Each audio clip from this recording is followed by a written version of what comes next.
लातूर में G24 के अंतर्गत दलित मुस्लिम ओबीसी एकता परिषद सम्मेलन संपन्न। समुदाय में जनजागृति के लिए और अन्याय के खिलाफ आवाज उठाने के लिए सम्मेलन का आयोजन।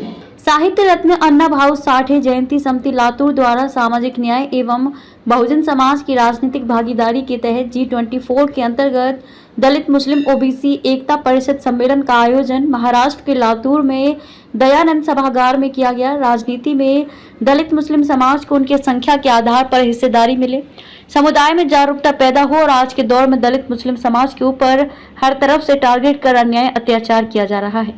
कई मॉब लीचिंग तो कई हेट स्पीच के द्वारा समाज पर हमले किए जा रहे हैं। इसके खिलाफ आवाज उठाने के लिए दलित मुस्लिम ओबीसी एकता परिषद सम्मेलन का आयोजन किया गया।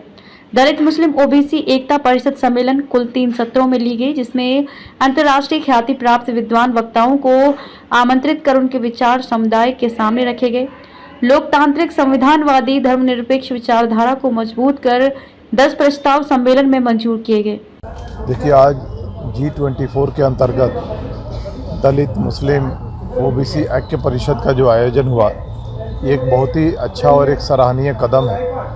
और मेरा यह मानना है कि जो भारत के जो मुसलमान हैं, उनको राजनीति में उनका जो जायज़ है कि वो नहीं मिल रहा है। हमारे जो ओबीसी भाई हैं, 52% आबादी होने के बावजूद भी उनको सिर्फ 25% रिप्रेजेंटेशन मिल रहा है। हमारे जो दलित भाई हैं, उनको जो प्रॉपर लीडरशिप नहीं मिल रहा है। तो ये जो ऐक्य परिषद जो हो रहा है, इसका बहुत महत्व है। और मुझे लगता है कि ये जो 3 समुदाय हैं, मुस्लिम, ओबीसी और दलित, अगर एक प्लेटफॉर्म पे आते हैं और कुछ पॉलिटिकल प्रयास करते हैं और अच्छे लोगों को लीडरशिप देते हैं या इनको प्रॉपर तादाद में चुन करके लेकर के आते हैं, तो मुझे लगता है कि एक अच्छा कदम है, एक अच्छा पहल है। सर, इस परिषद के माध्यम से आप लोगों को, नागरिकों को क्या संदेश देना चाहते हैं? इससे हम यही संदेश देना चाहते हैं कि पॉलिटिकल एम्पावरमेंट इज़ की टू ऑल एम्पावरमेंट। आप अपने बच्चे को एजुकेट कीजिए, शिक्षित कीजिए और उनको नौकरी करने के साथ साथ उसको बिजनेस करने की भी ट्रेनिंग दीजिए, उनको राजनीति में आने की भी ट्रेनिंग दीजिए और उनको नाइंसाफ़ी और अन्याय के खिलाफ लड़ने के लिए आवाज़ उठाने की भी ट्रेनिंग दीजिए। और मेरा यह मानना है कि हर समुदाय को और हर आदमी को ये ट्रेनिंग दी जाए कि पॉलिटिक्स कितनी ज़रूरी है, राजनीति में हिस्सेदारी कितनी ज़रूरी है। अगर राजनीति में हिस्सेदारी सुनिश्चित होती है तो समाज की और समुदाय की जो समस्याएं हैं वो अच्छे तरह से हल हो सकती हैं। Thank you. G24 जी लातूरमध्ये कायम केलेली आहे, ते एक ऐतिहासिक घटना आहे असं मी म्हणेन। ती या पर्पजसाठी करण्यात आलेली आहे की दलित असोत, मुस्लिम असोत किंवा ओबीसी असोत, या लोकांना ज्या पद्धतीने त्यांच्या संख्येनुसार रिप्रेझेंटेशन मिळायला पाहिजे तो दिला जात नाही। त्याच्यासाठी आम्ही G24 कायम करून या G24 नुसार पहिला आमचं कार्यक्रम एक होतं की जे कम्युनल फोर्सेस आहेत, BJPची जी गव्हर्नमेंट आहे, या गव्हर्नमेंटच्या विरुद्ध अगोदर आम्ही काम करायचं, त्यांच्या कॅन्डिडेटना हरवायचं आणि सेक्युलर कॅन्डिडेट जितके आहेत त्यांना निवडून आणायचं आणि प्रत्येकाची भागीदारी राजकारणात येईल याच्यासाठी प्रयत्न करायचं। यासाठी G24 आम्ही कायम केलेली आहे।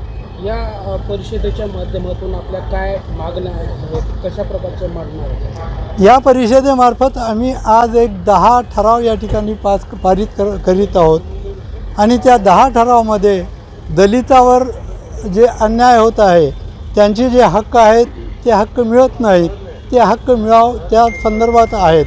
तसं मुस्लिमाच्या बाबतीत देखील मॉब लिंचिंग आहे, हेट स्पीच आहे आणि दुसरं एक महत्त्वाचं आहे, पार्लियामेंटमध्ये रिसेंट एक वक्फ अमेंडमेंट बिल आणलेलं होतं आहे।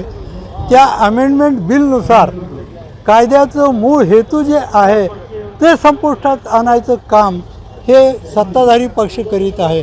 त्याच्यासाठी लोकांमध्ये जागरूकता निर्माण करावी आणि या कायद्याला विरोध करायचं, या दृष्टीने आम्ही काम सुरू केलेलं आहे। हमने जो लोकसभा में वोट दिया, खत्म होगा कि हमने कांग्रेस को वोट नहीं दिया। हमने भाजपा को हराने के लिए, जो भाजपा को हरा सकता है वो कांग्रेस का उम्मीदवार था, उस उम्मीदवार को हमने वोट दिया। ये तो ऑलरेडी में थे।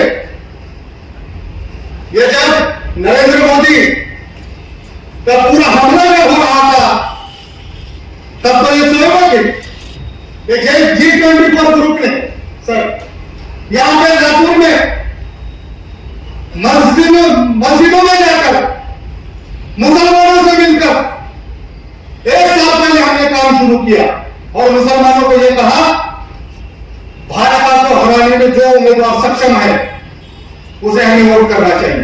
हमने कभी नहीं कहा कि हमें कांग्रेस को वोट करना चाहिए। लेकिन जब हमें यह पता चला, हमें यह जानकारी मिली कि भाजपा के उम्मीदवार को सिर्फ डॉक्टर कार्गे साहब हरा सकते हैं, इसलिए हमने डॉक्टर कार्गे को वोट किया। तो इस माध्यम से G24 ग्रुप और दलित मुस्लिम ओबीसी का ये जो आज का प्रोग्राम है, इस माध्यम से यहाँ पे जमा हुए लोग ये कॉमन लोग नहीं है, ये पूरे बुद्धिजीवी लोग हैं, ये बात को समझ सकते हैं और आने वाले वक्त में इन्हीं लोगों से क्रांति हो सकती है। क्योंकि बहुत सारे व्यापारी हैं, बहुत सारे लोगों के पास करोड़ों रुपए हैं, लेकिन वो नींद में सो रहे हैं। लेकिन आज जो लोग मौजूद हैं, उन्हें ऐसा सबको लगता है कि ये भारत देश में जो चल रहा है, ये महाराष्ट्र में जो चल रहा है, ये गैर संवैधानिक चीजें चल रही है।